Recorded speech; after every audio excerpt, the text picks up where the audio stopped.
Yowe Bogar. Yowe Taikun Ndahiro. Yowe Bogar wagwana. Ugendera kuki?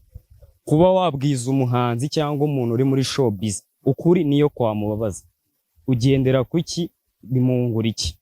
Icyo ngenderaho mbwiza umuntu kuri nuko abataranzanye nza kuza nagabaza ukuntu naje mba narizanye by myself kandi nizana neza ko atansubizaho naturutse ninjye umuntu wizanye nanjye wakisubizaho navuye. Ikindi niho namubwiza ukuri nukurengera industry na game muri rusange kubera ko twagize imyaka myinshi yo kubeshywa muri game usanga barakubeshya ukabona abantu turabita ibitangaza cause kiragiye naga twaga tuzi what is good music batwagize chance turasoma abandi tujya mu university tuyirefera ku yindi muziki y'ahandi. Iyo mbwije umuhanzi kuri ko yakoze projet mbi bimwongera kumwereka ko ntacyo yakoze nyine yasubiye muri studio yongera recording agenda akora ibintu byiza nyine kugira ngo dufashe umuziki wacu. Nukuvuga niyo mwaba muri inshuti ariko agakumvisha produit itagukoma urabimubwira. I don't give f. Hari benshi nagiye mbibwira baragenda nabaye tike kugira si bagufata nk'abana. Kino ese ngiye nkundana nabo. Rero Taikun Ndahiro kubera ukuri kwawe nkunda kubona mu comment cyane uribasirwa. Nanjye ari igihe oya nago ngo Taikun ari igihe rikumva like nk'urugero tuvuge mfana melody ako wowe kwa kuri kwawe kwa nyako kavuga ko bitarenze nyine iyo ukoze biriya bintu muri comment ukabona like abantu bari kukubwira kuko urabirayikinga uba wabi Taikun ubifata bari abafana muri bose I think nta numwe ugeze ahura na melody ngo bicare ku meza baganira ariko ngiye melody turaganira The Ben turaganira nzi wabo turahura. Rero kuvuga umuntu nzi cyane kukurusha wowe kanuka mbona umeze nk'umusazi kubera ko ngiye mbanza umuntu kuvuga ngo ninde mbazi ngo what I'm talking about because I know what is music. Nzi cyo bita post production and uploading. I know what is a good project kuna bimeze n'ikintu bisaba nimbivuga nk'umuntu wabyize wowe kavuga nk'umuntu w'umufana ku mega yawe y'ijana ntari binyine commenting n'usi sibyo nyine mba narizanye nawanza nyinutse nanone binyibutsa ko ndi umuntu binyibutsa ko ndi alive binyibutsa ko mpari aho kugira ngo mbeho ntacyo ntwaye naba nkuko mbayeho nyine aho gupfa nagumuko.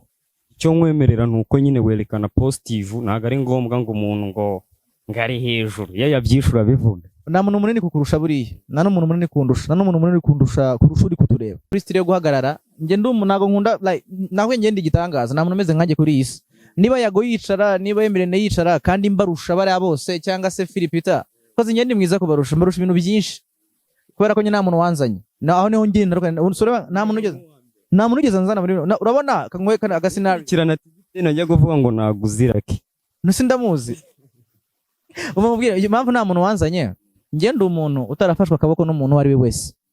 Hari abantu batabizi n'abafana banjye n'abatabizi cyangwa n'abanyanga ntago babizi ninjye muntu wa grindinze from nowhere abandi usanga wenda ni Rutsine yazanywe na Rutura basanga ni umunyamwuga witwa Babu yazanywe na Philpeter usanga ni Irene yazanywe n'uyu ugasanga ni Yago ariko ngewe naragrindinze by myself umwana wo mu cyaro umuryango ukennye Kibungo you know from humble family narabyikoreye. Rero niyo mpamvu numva ndi igitangaza kurusha ko nakora style yo guhagarara ntago nsa nkabo nyine ndabizana mu buryo bwanjye like nobody ahubwo ndabisuka kuzankopera next time. Cool.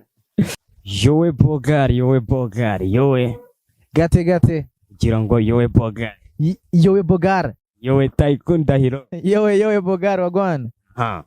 Taikun amakuru na meza kabisa naribyo. Nge nitwa Bogar Cedric nishimiye gura na Bogar Cedric najyaga nkumva some people like you are doing good job najyaga nkumva bakuvuga numvishe kena kuvuga garoso njya kumva Roka bivugaho and nanitamase Roki I was excited nshaka kumenya please Bogar kuba muye nawe live I'm happy. Taikun Ndahiro ni wakumva duhuye by'impanuka ariko mpora ngenda ni kibazo ikiye wa kandi urakinsubiza Ndahiro nari byanko Taikun ndakubaza icyambere ngwite nkubaza icyaka Taikun nigeze kumva nkunda gukurikirana Bose ku ishusho TV aho wavugaga ngo sindi buvuga izina ry'uwo muhanzi wamuvuze se muvuge Legion uvuga ngo umuntu wari umaze gukorana na Legend na Jay Polly ntabwo yari akwiye gusohora ingoma nk'iriya warabivuze. Narabivuze aho wavuze ati rwose yamaye Eric ngo mushe yaringiye ndabyanga narabyanze Taikun kandi muri inshuti ntabwo turi inshuti ako ntacyo mu ntacyo kabisa. Taikun ugendera kuki kuba wabwiza umuhanzi cyangwa umuntu uri muri showbiz ukuri niyo kwamubabaza ugendera kuki bimungura iki? Icyo ngenderaho mbwiza umuntu kuri nuko abataranzanye nza kuza nagabaza ukuntu naje mba narizanye by myself kandi nizera neza ko atansubizaho naturutse ninjye umuntu wizanye nanjye wakisubizaho navuye. Ikindi noneho namubwiza ukuri ni ukurengera industry na game muri rusange, kubera ko twagize imyaka myinshi yo kubeshywa muri game, usanga barakubeshya ukabona abantu turabita ibitangaza cause kiragiye nago twaga tuzi what is good music, batwagize chance turasoma abandi tujya mu university tuyirefera ku yindi muziki y'ahandi.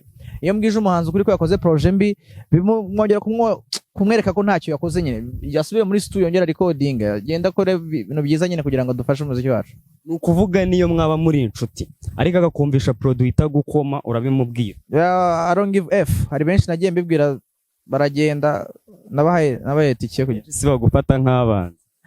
Kino ese ngiye nkundana nabo. Rero Taikun Ndahiro kubera ukuri kwawe nkunda kubona mu ma comment cyane uribasirwa. Nanjye ari igihe oya nago ngo Taikun ari igihe urikumva like nk'urugero tuvuge mfana melody ako wowe kwa kuri kwawe kwa nyako ukavuga ko bitarenze nyine like ukoze bira bintu muri comment ukabona like abantu bari kukuya kuko urabirayikinga uba wabi Taikun ubifata bari abafana muri bose I think nta numwe ugeze ahura na melody ngo bicare ku meza baganira, ariko ngiye melody turaganira, the Ben turaganira, nzi wabo turahura. Rero kuvuga umuntu nzi cyane kukurusha wowe kanuka mbona umeze nk'umusazi, kubera ko ngiye mbanze umuntu ndi kuvuga ngo ninde mbazi ngo what I'm talking about because I know what is music. Nzi cyo bita post production na uploading. I know what is a good project kuna bimeze n'ikintu bisaba. Nimbivuga nk'umuntu wabyize wowe kavuga nk'umuntu w'umufana ku mega yawe y'ijana ntari binyine commenting n'usi sibyo nyine mba narizanye nawanza nyinutse nanone binyibutsa ko ndi umuntu, binyibutsa ko ndi alive, binyibutsa ko mpari aho kugira ngo mbeho ntacyo ntwaye naba nkuko mbayeho nyine aho gupfa nagumuko.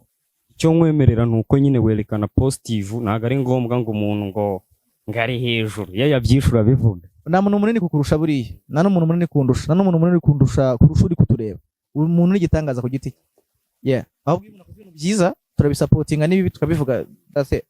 Ndahiro ari creativity wazanye cyane cyane ukunda kubaza like nyine abantu nk'abamotari cyangwa abantu babigendera iriya creativity witekerezo tuhita umwomereza ati igitekerezo cyo kuri Narababwiye TV ukomeze. The idea ko baza bari abantu bameze kuriya ubu banyuzura Taikun, it's like kind of teasing, kandi ntago ari bariya gusa n'undi muntu ubona ko ari umumotari afite ikibazo nabaza umuntu kikamunanira bitewe n'uko ndi kumubona. Nize philosophy muri university, I've been in class of philosophy. Nshobora kumenya umuntu nkavuga ati boga ndabaza kino kintu kiramunanira, akenshi ntago njya nibeshye bibaye n'ibyo bya kimuntu. Rero nkora biriya bintu kugira ngo nabo bivolving muri system because they watch us from far batunda ku television, ariko nk'iyo umufashe ukagera kuriya of course arakotora first people bakabiseka nyuma ariko bambwira igisubizo nubwo ntabigaragaza kuri kamera. Ndahiro Narababwiye TV Narababwiye TV iriya channel wayifunguye ndeba kuko ndagukurikirana, ahubwo naribazaga ngo Ndahiro ko ari mu ba sura mu content creator cyuri mu journalism cyuri byo I'm all in one njye nkavuga ati ko wari waratinze kuki wafashe umwanzuro ati nakunyana kane kambatemo Narababwiye TV, kandi iyo nkurikiranye Narababwiye TV ari script ufite aho ukunda kubaza abahungu mwemereye uku cyane babarapa kandi bafite nyine si ngombwa ngo imirongo bafite nyine like no mu mutwe life aho arumpeto wabajije witwa Segimomo uramuzi. Ndahiro bira bintu babitekereje uti kuba ati natatangiriye kuri bamwe bo hejuru ahubwo nzane Segimomo kandi nawe bikunde avuge kuko ari amagambo like fasha uturimo mama iki hari abapeti yafashije kumva ko nyine kuba ari umuhungu yanafasha nyine wowe babitekereje kuba wazana Narababwiye TV none ugahera hari. I think naanza gukora YouTube kubera ko ntari mbishoboye, ahubwo nabanje gufocusinga kuri Instagram yanjye. Nani hahineko ko nigeze 100,000 nzatangiza ibindi bintu bitari Instagram. Kuri TikTok 50,000 ndavuga none kan ntangira ikintu cyanjye, ariko none ikintu cyampushinze kitari niyo kuba nageze abantu 100,000 no gutanga contribution cyangwa gushyira itafari ryanjye kuri game, kubera ko hari abantu bari kubyina bavamo. Mu Rwanda dufite abastari bake cyane, abo wibuka nanjye nibo nibuka, buriya nta muntu uzinge ntazi, you understand. Bivuze ngo rero dukeneye uruganda rukura ruzana abantu bashya amaraso mashyashya. Rero kuba nazana nka Segimomo nkizana abaraperi batazwi. Anyways ntabwo ariko nabitangiye kuri Uptrend TV. Iriya concept ya hip hop yo kuri Uptrend TV it's my idea. The concept yose ya hip hop hari mubona ninjye uko ndibuka ari uyo nabonye uri kumwe naririmba mu muhanda uraba arataraza. Hanyuma then ngiye kuri studio guhagarara nge nago nkunda like nawe ngende igitangaza nta muntu umeze nkanjye kuri iyi si.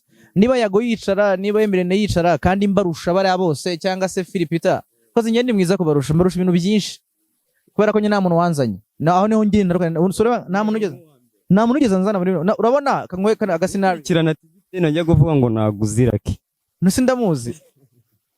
Umubwira impamvu nta muntu wanzanye, ngende umuntu utarafashwa akaboko n'umuntu wari we wese. Hari abantu batabizi abafana banjye n'abatabizi cyangwa n'abanyanga nago babizi. Ninjye muntu wa grindinze from nowhere. Abandi usanga wenda ni Rutsine yazanywe na Rutura, ugasanga ni umunyamwuga witwa Babu yazanywe na Philpeter, ugasanga ni Irene yazanywe n'uyu, ugasanga ni Yago ariko njyewe naragrindinze by myself, umwana wo mu cyaro, umuryango ukennye Kibungo, you know, from humble family. Narabyikoreye rero, niyo mpamvu numva ndi igitangaza kurusha ko nakora style yo guhagarara ntago nsa nkabo nyine, ndabizana mu buryo bwanjye like nobody, ahubwo ndabisuka kuzankopera next time. Cool. Yeah, Taikun adusoza. Anjye urabona nshaka kuba umunyamakuru. Ndiwe. Ariko level ndiho siyo nifuza mu myaka 5. Ya nkuko wawe rubivuza ati umwana wo mu cyaro udafite umusunika bica muziye nzira kugira ngo ejo tumubone kuri net ari kuri TV. Bisaba iziye nzira ibihe bitambo. Igitambo cya mbere ni wowe, inzira ya mbere ni wowe, inzira yindi ni wowe, kubera ko itangazamakuru rikorwa n'ibintu bitatu. Hari cyo bita character, personality na change. Personality ni ukumeze nyine hari ibintu utahindura, uko uvuga, uko usa nuko nyine, iyo ni personality. Character hari igihe wiga guhinduka ugendeye kundi muntu, and then it changes. Yo bya ya character ubona yanga urahindura, kandi ugomba kwizerera mu gihe ikintu cyose utinze mu kikubyarira umusaruro. Wimera ngo Taikun nkora comedy ngo reka mbifatanye ngo ndumurape, no focusinga, itanga ibitambo, idedicating kuri ibyo bintu. With the time amazi itandukanye n'amavuta. Ya Taikun nanjye mbaza bya bindi. Bimeze bite yowe bogare gate fresh ndahiro Taikun meze neza. None se iyo umuntu abyutse abanza gukora iki? Arareba. Urareba aragakope. Next. Uri tayari? Tayari. Mubaze. Baza. Uri kuri moto utwaye umugenzi wa mbere ukamugeza agiye, ukamugeza hagiye nyine, ugafata undi mugenzi ukamugeza ahandi agiye, ugafata undi ukamugeza ahandi agiye, n'undi wa kane ukamugeza ahagiye. Motari yabambaye gute? Nise sawa yambaye jere ya MTN. Sawa yambaye ya jere ya MTN. Ni utwaye moto? Ni motari. Ni utwaye moto? Ni motari. Wowe ni motari. Urabwiye ukamugeza ahagiye. Antwaye motari. Umugenzi wa mbere ukamugeza ahagiye, n'undi ukamugeza ahagiye. Motari yabambaye gute? Aba yambaye nge. Aba yambaye nkanje. Ya Taikun yavuga ati Bogari Cedric mu following kandi umena amanota ku byo nkoze. Wavuze ngo uvugisha ukuri. Kuri nago kumbabaza umbwire inenge zanjye gomba guhindura umama. Firstly uri documenta, ufite amakuru menshi, icyo gisigaye umuntu afite amakuru nukureba ku twita delivery. Urayasohora gute? Ubundi amasura agabanyije mu byiciro byinshi. Image zacu hari convincing face, hari like emotional face, hari amasura nyine uyobora ibintu, ukabona nyine ukabona isura y'uriya muri kumva yizerewe nubwo bari kuvuga ubugori kisida, cyo ukabona isura nubwo aba irasaba ibindi bintu biri extra. Ufite isura iri humble, bivuze ngo byose bavuga nubwo bari kubeshya abantu babyizera. Ikindi amakuru ufite delivery hindura the way ubitangamo. You need a confidence, man. Boost yourself, increase your confidence. Nakuye ngo nta muntu umeze nkawe kuri isi bro, uri gitangaza. With the confidence nacyo cyo nyine kulakinga. So on my side I give you 9 out of 10. Yes, but you need to boost your confidence. Kandi wewe nyine wabyikora nawe ndabikora. And then people who are watching from me, Bogari Cedric is a future. Bogari Cedric is amazing simply. Bogari Cedric is contributing a lot to entertainment yacu. Abana bangana nawe bari kumena amazu, abana bangana nawe bari gusambana, abandi bari kunywa amata, bari ko barahanga amana, afite microphone, he's holding a microphone. Please follow yawe ntacyo yenda kumutwara, just follow him, comment, share, bibwira abantu ko there is a young kid, talented one like this. Nitubona Cedric yabaye umuntu ugitangaza, entertainment shows yabiri kunguka, tuzaba turi kubona ibintu byinshi biza kwiyongeraho. Man, keep your head up, man. Yes, I love you, bro. Yeah. Yes, sir. Thanks. Follow the motherfucker, yo. Follow, man.